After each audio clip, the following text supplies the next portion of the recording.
Listo. Sí. Entonces, como le venía planteando, profesor, ¿de dónde proviene toda esa falta de interés por la propia cultura de los barranquilleros? Bueno, el problema es que, digamos que hay una cosa que es la cultura y otra cosa son los productos culturales y las manifestaciones culturales. A eso hay que tenerlo, digamos, claro.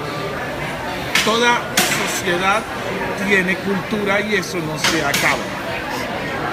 Lo que pasa es qué tanto una sociedad disfruta de sus bienes culturales, de sus productos y de sus manifestaciones.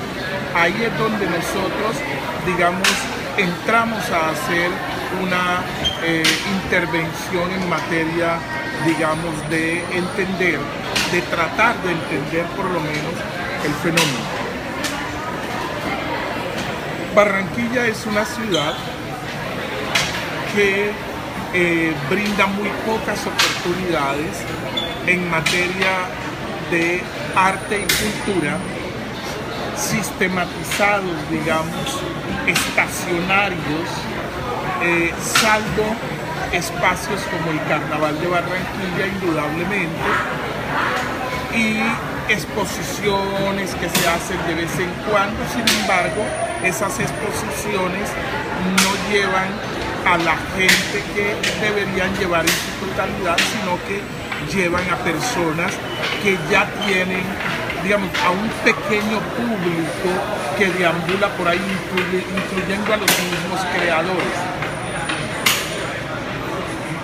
Es decir, lo que no ha habido es una educación para la construcción de un público que deguste esas manifestaciones artísticas y culturales. Por ejemplo, y no hay que creer tampoco que no hay nada aquí. No, aquí se hace el concierto del mes, por ejemplo, y a veces está vacío. Aquí llegan las orquestas sinfónicas internacionales a la Mira de la Rosa y nadie va. Aquí hay exposiciones durante el año, por lo menos hay 8 o 10 exposiciones durante el año, y tú no ves allá, por ejemplo, a los estudiantes de los colegios de bachillerato pasar por allí, a los de las universidades tampoco. Es decir, lo que tú ves son gente de la Universidad del Valle, de la Universidad del Atlántico o de otras universidades, digamos, que tienen mucho más proximidad con lo estético, porque tienen una facultad de arte o algo por el estilo. Entonces el fenómeno se plantea allí. Y con respecto a un museo como el Museo de Arte Arte Romántico, ha sido una quijotada, digamos, de alguna manera. Es lo que yo denomino un museo kitsch. Un museo kitsch, para hablar de un museo ripio, ¿verdad? Digamos que de alguna manera ha recogido un ripio que es una especie de sobrante del carnaval.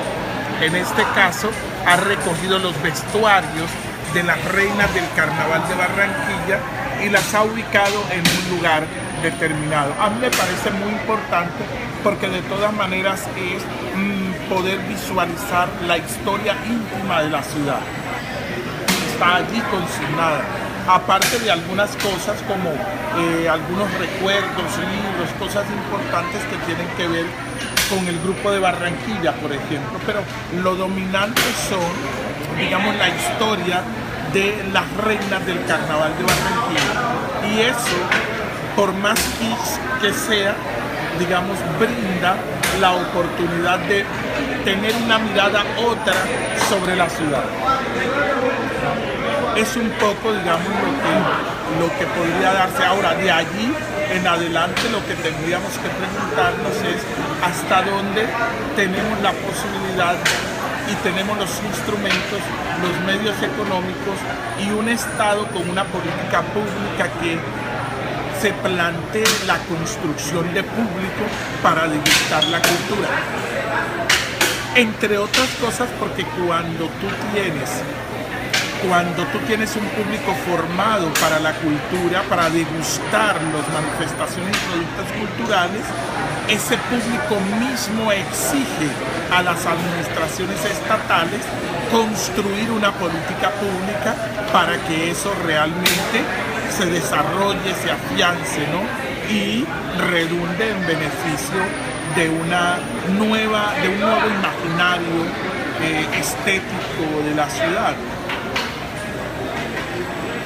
O sea que podemos decir que el gobierno quien toma parte en todo esto a través de no generar dentro de los planes de educación, no generar desde en la primera infancia, desde que empiezan los niños a estudiar, ese interés en la cultura y en las manifestaciones culturales. Sí, digamos que no hay una política pública de vocaciones tempranas, de fomentar las vocaciones tempranas en lo que tiene que ver con las artes y la cultura. Digamos, no existe una política pública como tal. De alguna manera, en los últimos años, digamos que de manera forzada, el distrito de Barranquilla logró construir una cosa interesante que se llama casas comunales de cultura. Se ha desvirtuado un poco. La intención de esas casas comunales era justamente que niños desde los 8 años de edad pudieran hacer parte de esos productos culturales, es decir, pudiera ir a aprender a pintar, a danzar, a hacer teatro, a hacer música, ¿verdad? Con dos propósitos.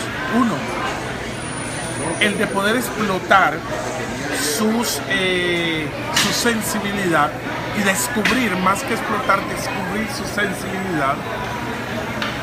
Y por otra parte, el poder relacionarse con otros niños, unas relaciones sociales que confluyeran en hacer mejores gentes, más que construir un artista, ¿verdad? Un folclorista, etcétera, era uno construirlo como persona, es decir, que ese sujeto fuese mejor gente, que estuviese en la disponibilidad de discutir los problemas por más difíciles que sean y resolver los conflictos de manera pacífica, ¿verdad? Ese era el propósito.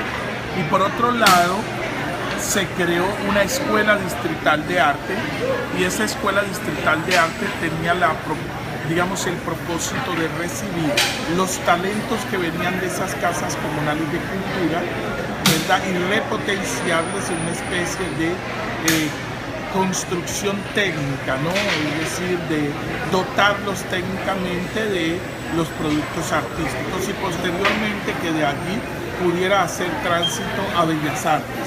Eso, digamos que se diseñó y de alguna manera es lo único que el distrito ha estado patrocinando, que me parece indiscutiblemente interesante que por lo menos no se haya acabado, aunque no es suficiente, pero que se mantenga es muy importante. Y eso termina convirtiéndose en una política pública. Hoy, uno siempre que pasa por partes de la ciudad genera cierta nostalgia, más bien melancolía, como Barrio Abajo, todas esas casas que de pronto forman parte del pasado histórico de la ciudad y que el gobierno las tiene tan abandonadas, que da tristeza ver eso. Y pues el tour lo hace uno, pasa por Barrio Abajo, llega al barrio del Prado, llega al museo y nota como que cierto abandono del gobierno tanto en esas casas como el museo, que se ve tan destruido y pues como usted lo mencionó ahorita, forma parte pues de un ripio de lo que es la ciudad, de lo que es la historia de la ciudad, del grupo Barranquilla, porque el gobierno es como tan Bueno, hay una cosa con respecto a la recuperación del patrimonio en esta ciudad. Hay otras ciudades del mundo que le han metido muchísimo dinero en recuperar su patrimonio, ¿verdad? Porque, digamos, ese también es rentable. Si de eso se trata, no solamente es rentable desde la degustación, desde el goce que se tiene, que el ser humano tiene, del placer de saber que su pasado lo construyó como sujeto y fue un pasado interesante. No. Lo que se da en Barranquilla es que Barranquilla tiene una tendencia a la podredumbre permanente. La misión japonesa en los años 80 logró evidenciar eso, y en el estudio que hicieron ellos decían que si no se recuperaba el patrimonio desde Barranquillita, la ciudad cada día se iba a ir destruyendo, digamos, se iba a ir perdiendo como ciudad. Entonces, lo que nosotros tenemos es